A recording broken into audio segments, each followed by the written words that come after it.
नहीं संतन कर साथ, तिन कहूँ मानस अगम अति, जिन्हि न प्रिय रघुनाथ।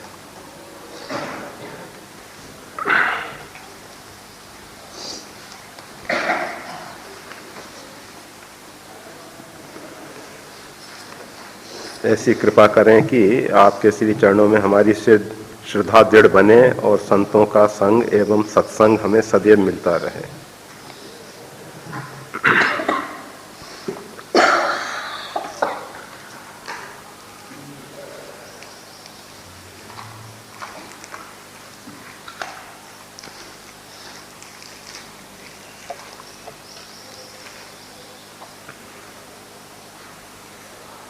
श्री राम। आदि भौतिक जगत में जब देखा जाता है किसी व्यक्ति को मानसरोवर की यात्रा करनी होती है तो एक विशेष प्रकार का खर्च, क्योंकि तिब्बत के त्रिविष्टप क्षेत्र के, वर्तमान में उसको तिब्बत कहते हैं, प्राचीन उसका नाम त्रिविष्टप क्षेत्र है।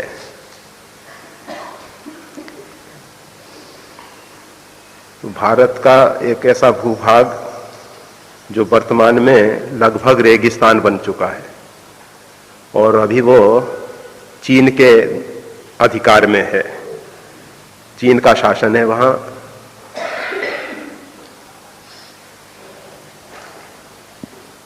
कुछ समय पूर्व तिब्बत एक स्वतंत्र राज्य था, परंतु चीन ने उस पर अधिकार करने के लिए विचार किया। ये सन 62 से पहले की बात है, 62 से पहले की बात है। नेहरू, पंडित जवाहरलाल नेहरू कश्मीर के पंडित थे, कश्मीरी पंडित थे, देश के प्रधानमंत्री थे। उन्होंने चीन की यात्रा की और उस यात्रा के दौरान तिब्बत को चीन का अभिन्न अंग बताया। चीन का बल बढ़ गया कि जब भारत के प्रधानमंत्री कह रहा है कि चीन का अभिन्न अंग है तो क्यों ना उसको अधिकृत कर लिया जाए। चीन ने अपने अधिकार में लेने के लिए कोशिश की। दलाई लामा जो है, वहाँ का जो शासनाध्यक्ष, राष्ट्राध्यक्ष जो भी दलाई लामा, भारत की शरण लिए और भारत ने अपनी पूर्व की संस्कृति का निर्वाह करते हुए दलाई लामा को शरण दी। चीन ने कहा कि ये हमारा राजनीतिक बंदी है, इसको हमको सौंप दिया जाए। भारत ने उसको नहीं सौंपा। उसका परिणाम आया 62 में जो चाइना बार हुई भारत में। वैसे तो भगवान का प्रत्येक विधान मंगलमय है। भारत को सावधान कर दिया। जो भारत कुछ समय पूर्व सोया हुआ था, अपनी सुरक्षा के लिए बिल्कुल शिथिल था, तो उसको जागरूक करने के लिए ऐसी घटना घटी। तो सिर्फ हम तो मानसरोवर की बात कर रहे हैं, तो 62 से पहले मानसरोवर की यात्रा जो है भारत में भिन्न भिन्न स्थानों से होती थी। अर्थात भारत से तिब्बत में प्रवेश करने के लिए बहुत से दर्रे हैं, जिसको पास कहते हैं। नीति पास, माना पास, नीलांग पास, ये सब कहीं से भी तिब्बत में प्रवेश कर जाते थे और तिब्बत में प्रवेश करने के बाद मानसरोवर की यात्रा होती थी। अभी तो वो सब रास्ते लगभग बंद जैसे हैं। एक सिर्फ अल्मोड़ा से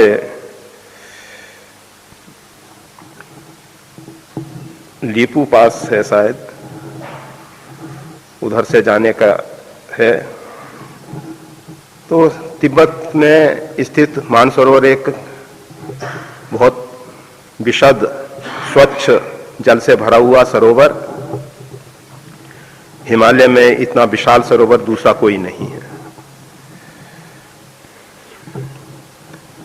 तो वहां जाने के लिए पहले भी काफी कुछ खर्चे की जरूरत होती थी और खर्चा ही पर्याप्त नहीं था, उसके साथ कंपनी अच्छी चाहिए, संगी साथी अच्छे चाहिए जिनके साथ से मानसरोवर तक पहुंचा जा सकता था। तो गोस्वामी तुलसीदास जी ने रामचरितमानस रूपी जो मानसरोवर की बात की है, उस तक पहुंचने के लिए भी एक विशेष प्रकार का खर्चा चाहिए। उस विषय में कहा जाता है जे श्रद्धा संबल रहित, जो व्यक्ति श्रद्धा रूपी खर्चे से रहित है और जिनको संतों का साथ नहीं मिला, वो मानसरोवर तक नहीं पहुंच पाएंगे। इसमें एक प्रश्न उठता है, जो व्यक्ति श्रद्धा रूपी खर्चे से रहित हैं वो भी रामायण का पाठ तो कर लेते हैं। ऐसे बहुत से व्यक्ति हैं। रामायण जो है इसको भिन्न भिन्न ढंग से, भिन्न भिन्न नजरिया से लोगों ने देखा है। अपने अपने दृष्टिकोण है देखने के। कुछ लोगों ने गोस्वामी तुलसीदास जी की आलोचना करते हुए इस ग्रंथ का अध्ययन किया, कुछ लोगों ने इसको अर्थोपार्जन का एक साधन बनाते हुए इसका अध्ययन किया। रामायण तो कल्पवृक्ष है, जो जिस भावना से इससे लाभ लेना चाहता है लाभ लेता है। गोस्वामी तुलसीदास जी कह रहे हैं, जे श्रद्धा संबल रहित, जिनके पास श्रद्धा रूपी खर्चा नहीं है उनके लिए मानस अगम है। तो ऐसे जो व्यक्ति हैं जो श्रद्धा से रहित हैं, वो मानसरोवर के पास पहुंचने पर भी असली मानसरोवर में प्रवेश नहीं कर पाएंगे। रामायण का जो मानसरोवर है, रामचरित रूपी जो मानसरोवर है, उसमें उनका प्रवेश नहीं होगा। वो सिर्फ ऊपर के बाह्य स्वरूप को, इसके शब्द और छंद दोहे इत्यादि तक ही रह जाएंगे। इसके जो शब्द हैं उनके पीछे जो गूढ़ार्थ छिपा हुआ है उस तक उनकी पहुंच नहीं हो पाएगी। गोस्वामी तुलसीदास जी वंदना प्रकरण में सबसे पहले कहते हैं, वर्णानामर्थ संघानाम रसानाम छंदसामपि मंगलानाम च कर्तारऊ वंदे बानी विनायकऊ। बानी और विनायक की वंदना करते हैं। सरस्वती और गणेश जी की वंदना करते हैं। किस लिए करते हैं? तो कहते हैं वर्णानामर्थ संघानाम। ये जो वर्ण के पीछे जो उसका अर्थ छिपा हुआ है, शब्दों के पीछे जो उसका एक गूढ़ार्थ छिपा रहता है, उसको प्रकट करने वाले गणेश और सरस्वती जी हैं। काव्य में छंद प्रबंध तो बहुत हो सकते हैं, परंतु उसका जो गूढ़ार्थ है उस तक पहुंचने के लिए श्रद्धा की जरूरत है।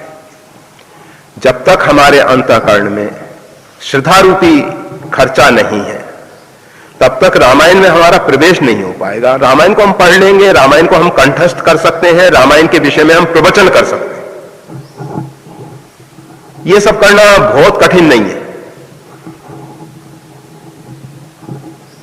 आज हजारों लोग जो हैं रामायण की कथा कह रहे हैं, रामायण के कथाकार के रूप में, और अपनी अपनी योग्यता के अनुसार, अपने अपने प्रारब्धानुसार अच्छी सफलता मिल रही है। परंतु रामायण में सही अर्थों में किसने प्रवेश किया है, वो कहना जरा कठिन होगा। रामायण में प्रवेश का अर्थ रामायण शब्द का अर्थ है राम अयन, राम जी का घर। अगर राम जी के घर में जाके राम जी से मिलन नहीं हुआ तो रामायण में हमारा सही अर्थों में प्रवेश ही नहीं हुआ है। हम राम जी को नहीं देख पाए, राम जी तक नहीं पहुंच पाए, तो रामायण का क्या अर्थ निकला? रामायण पढ़ने के बाद अविद्या जनित विकार अगर दूर नहीं हुए, गोस्वामी तुलसीदास जी स्पष्ट कहते हैं, सत पंच चौपाई मनोहर जान जन जो उर धरे, दारुण अविद्या जनित विकार सी रघुवर हरे। अगर इसकी 7-5 चौपाई भी कोई हृदय में धारण कर लेता है तो अविद्या के जो दारुण विकार हैं, राग द्वेष अस्मिता अभिनिवेश, ये सब दूर हो जाते हैं। हम रामायण पढ़ रहे हैं और वही राग द्वेष के संसार में जी रहे हैं, तो हमने सही अर्थों में रामायण अभी पढ़ी नहीं है। खाली ऊपर के कलेवर को देखा है, ऊपर के रामायण के शरीर को देखा, परंतु रामायण में अभी प्रवेश नहीं हो सका।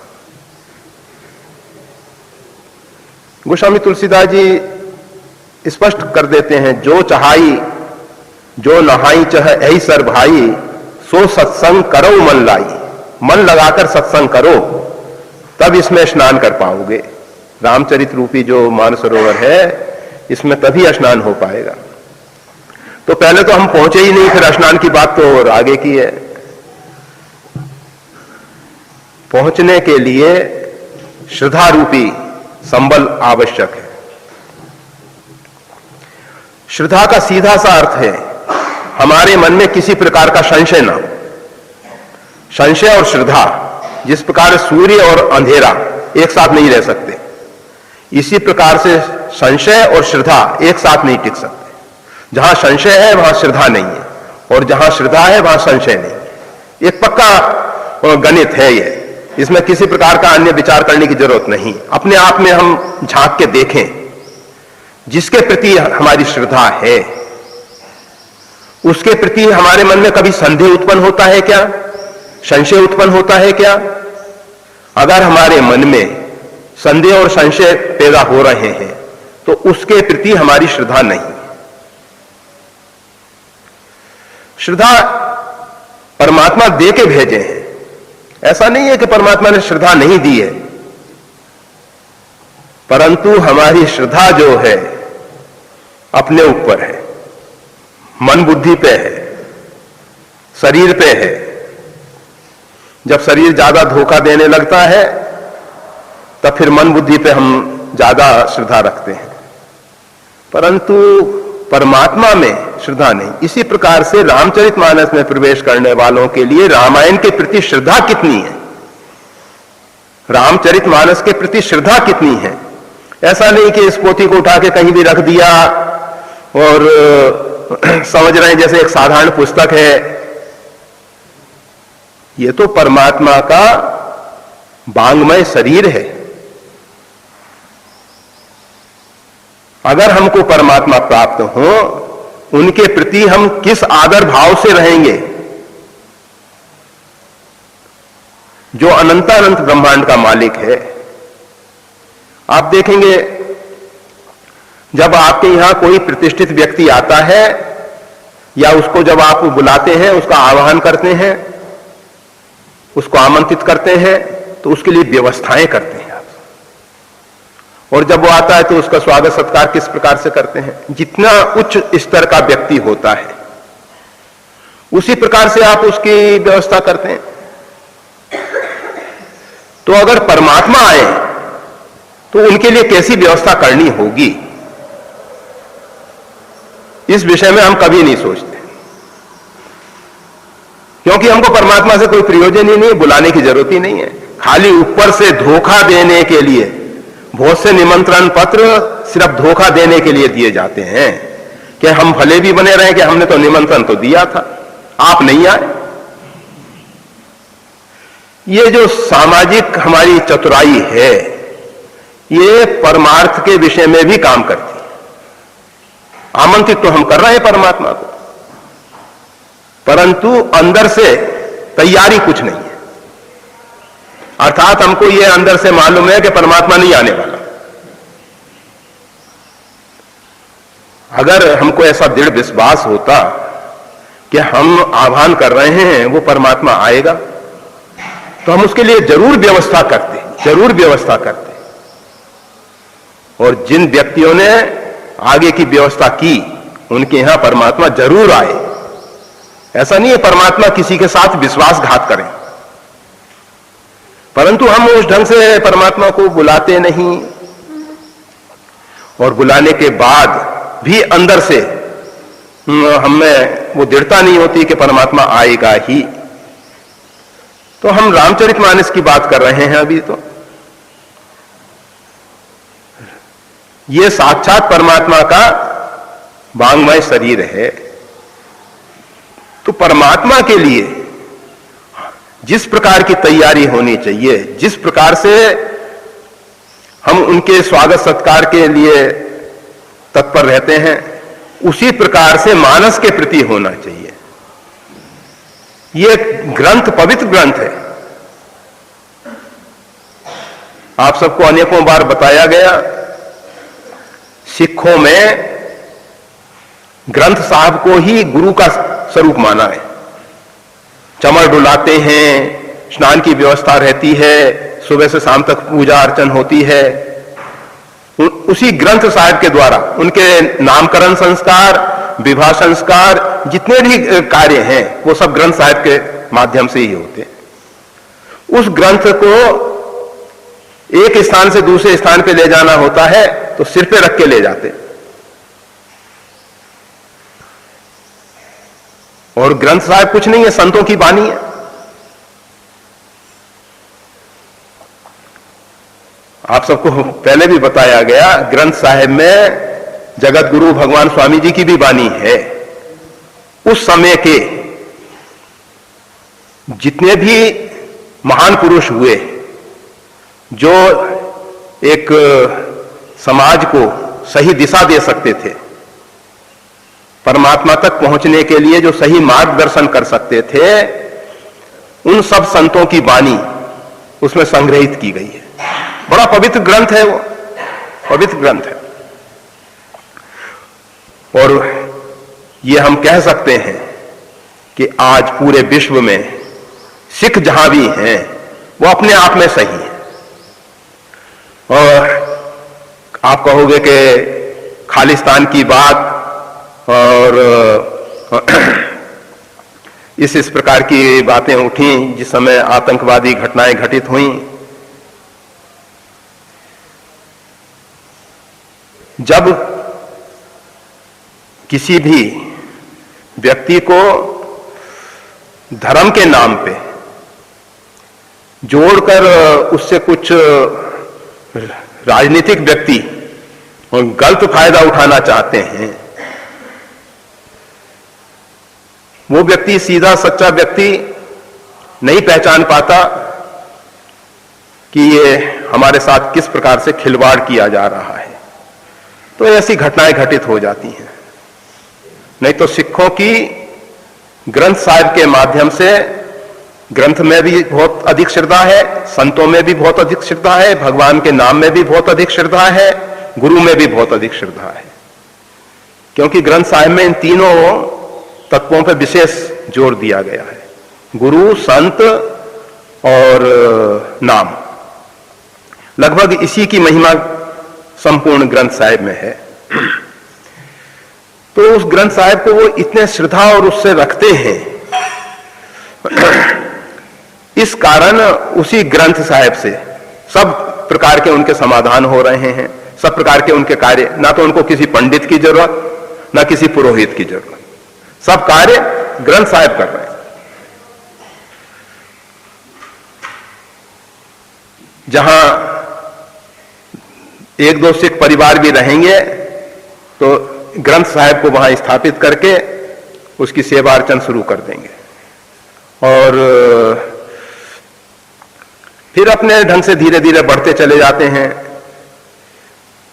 बड़े बड़े गुरुद्वारे बनते हैं, गुरुद्वारे बने ना बने, परंतु उनकी उस ग्रंथ के प्रति जो आस्था है, जो श्रद्धा है,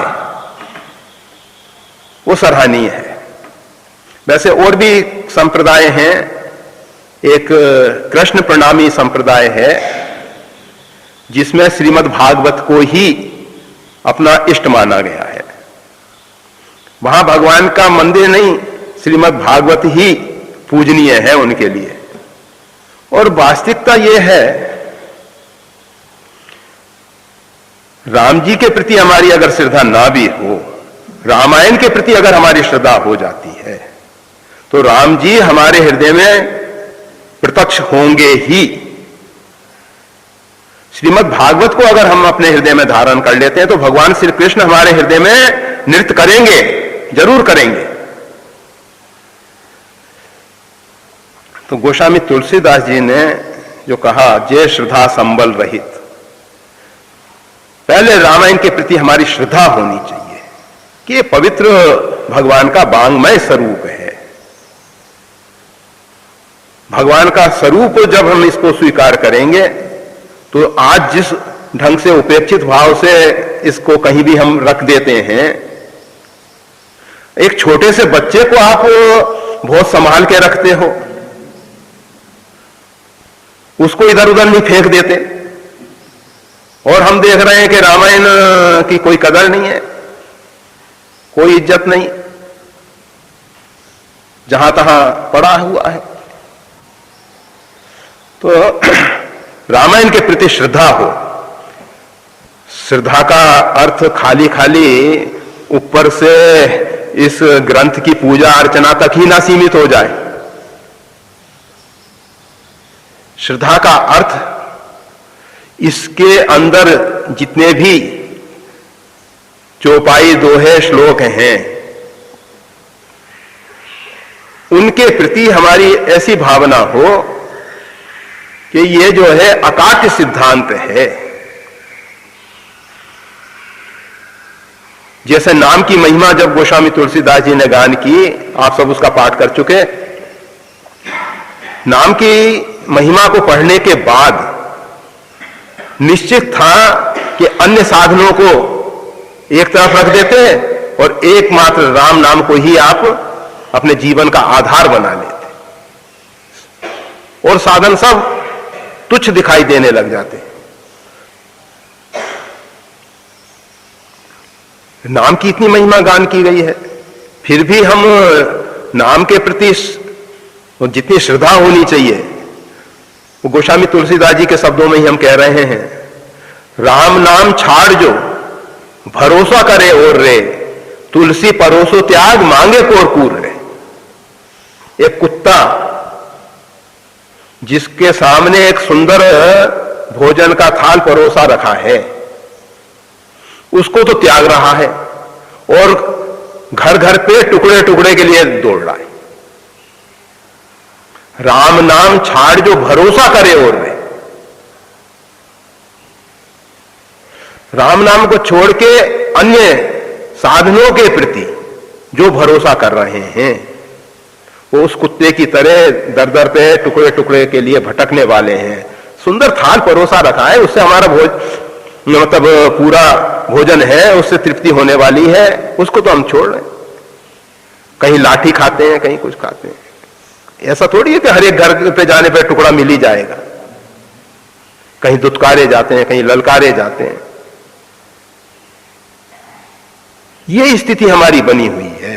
कहां है रामायण के प्रति हमारी श्रद्धा?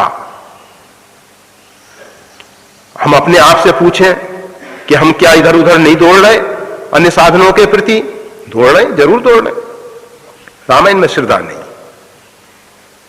अगर रामायण में श्रद्धा हो जाती तो सुनिश्चित है कि राम नाम और रामायण को छोड़ के किसी अन्य साधन की हमको अपेक्षा आशा नहीं होती। तो ये जो श्रद्धा रूपी संबल की बात गोस्वामी तुलसीदास जी ने की है, इसका सीधा सा अर्थ है कि रामायण के अंदर जो भी वर्णन है वो हमको पूर्ण सत्य प्रतीत हो। परंतु इसका कोई विपरीत अर्थ ना कर ले। जिस प्रकार से रामायण में बहुत सी बातें ऐसी हैं कि जो किसी संदर्भ में किसी तात्पर्य को स्पष्ट करने के लिए कही गई हैं, और उनको हम सैद्धांतिक रूप में पकड़ के बैठ जाएं, वो पूरा प्रसंग देखना चाहिए कि ये प्रसंग किस संदर्भ में कहा गया है, इसका तात्पर्य क्या है। उसके लिए गोस्वामी तुलसीदास जी ने स्पष्ट कर दिया, संतन कर संग, रामायण का जो अर्थ है, जब आप संतों का समागम करेंगे, संतों के द्वारा रामचरितमानस का श्रवण करेंगे, बिन सत्संग ना हरि कथा तेहि बिन मोहना भाग, संतों का संग परम आवश्यक है। जब तक संतों का संग नहीं होगा तब तक रामायण का अर्थ हम नहीं समझ पाएंगे, अर्थ के हम अनर्थ कर लेंगे, हम चूक जाएंगे रामायण से, रामचरितमानस से। तो बस इतना ही कहा गया है कि जय श्रद्धा संबल रहे नहीं संतन कर साथ, तिन कहूं मानस अगम अति, जिन्हें न प्रिय रघुनाथ।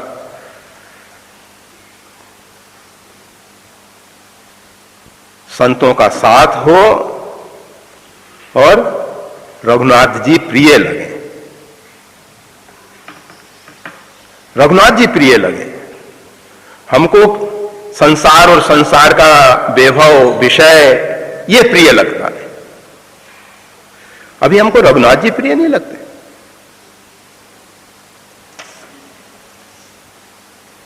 आप सबको अनेकों बार बारंबार दोहराते हैं, वो क्या है, पत्थर पे रस्सी बारंबार लगती है तो वो पत्थर को काट देती है, रस्सी मुलायम है। तो हमें मालूम है कि आपके हृदय बहुत मजबूत हैं, अच्छी फौलादी धातु से बने हुए हैं। पहले के स्तंभ इतने सालों हजारों साल हो रहे हैं और वर्षा और धूप और सब सहन करते हुए वो बिल्कुल वैसे के वैसे रखे हुए हैं, कौन सी धातु से बने हुए हैं। इसी प्रकार से आप सबके हृदय जो हैं बहुत बहुत अच्छी मजबूत धातु से बने हुए हैं, परंतु हम सब भी बारंबार उस पर रेखा खींचने की कोशिश कर रहे हैं। पड़ जाए तो अच्छी बात है, हमारे वचन में इतनी ताकत तो नहीं कि आप उस पर रेखा खींच पाए, कोशिश होती है, लगे हुए हैं। तो रघुनाथ जी प्रिय हैं, इसका लक्षण क्या है? जो मोहि राम लागते नीके, सठ रस नव रस हो जाते फीके सीठे।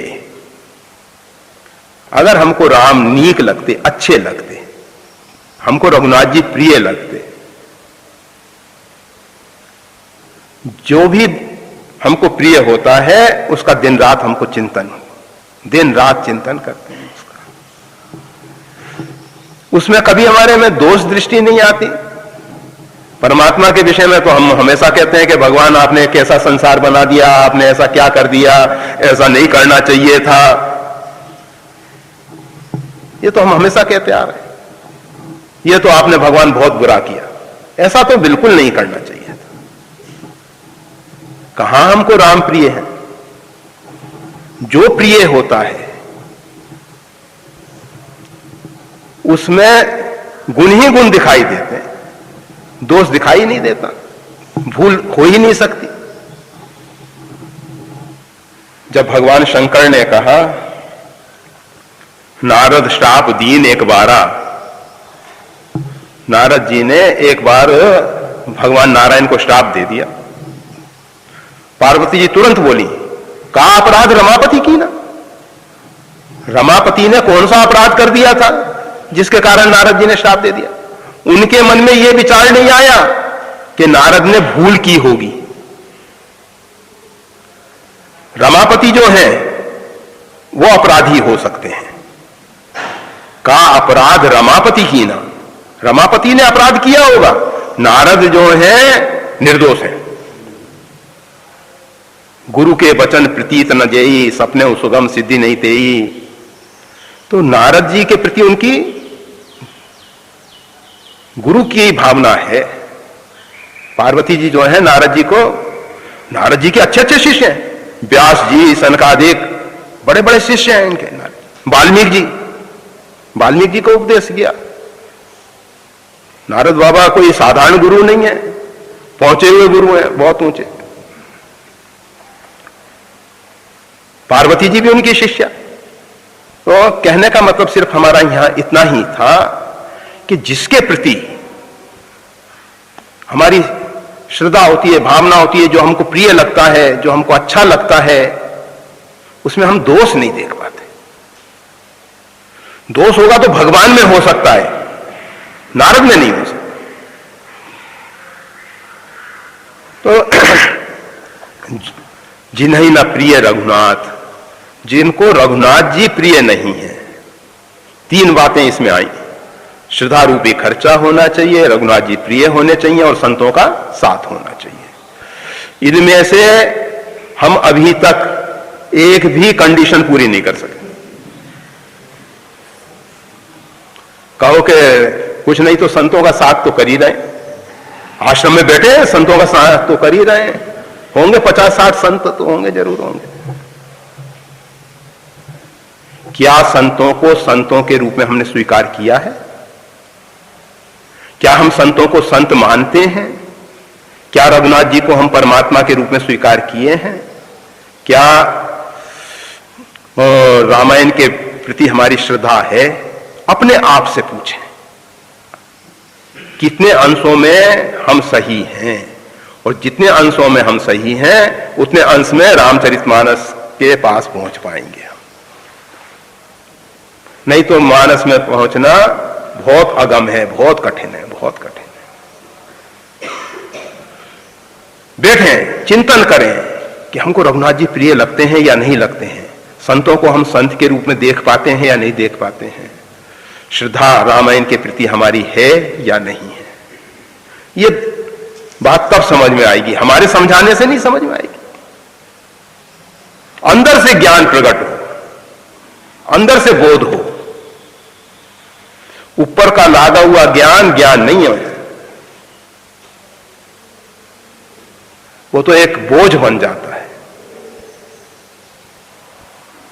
सिर्फ ऊपर की परतों को हम थोड़ा थोड़ा खोद रहे हैं, कुरेद रहे हैं। परतें हटें और अंदर जो छिपा हुआ ज्ञान है वो प्रकट हो जाए। तो ये कार्य आपको करना है।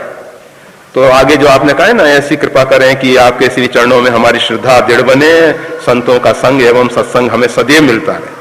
जरूर मिलेगा, अगर हम संतों को संत के रूप में देख पाएंगे। ये आपके गुजरात के महानुभाव, आप जलाराम बापा और वो चेलैया का पिता, वो हाँ वीर सगार साहब, गुजरात के ये सब महापुरुष, ये सब संतों में श्रद्धा रखे। और आज देख लिया, ज्वालाराम बापा भगवान की तरह पूजे जाते हैं। उनकी वो जो श्रद्धा थी, अटूट श्रद्धा, हम सब कल्पना नहीं कर सकते। उसका एक अंश भी हमने नहीं आ पाया। हम तो सिर्फ बातें करते हैं और मन मौत कन की भूख बुताई, इन बातों से क्या होने वाला है। ठीक है, परमात्मा हमें सद्बुद्धि दें, हम संतों को संत समझ सकें। जय श्री राम।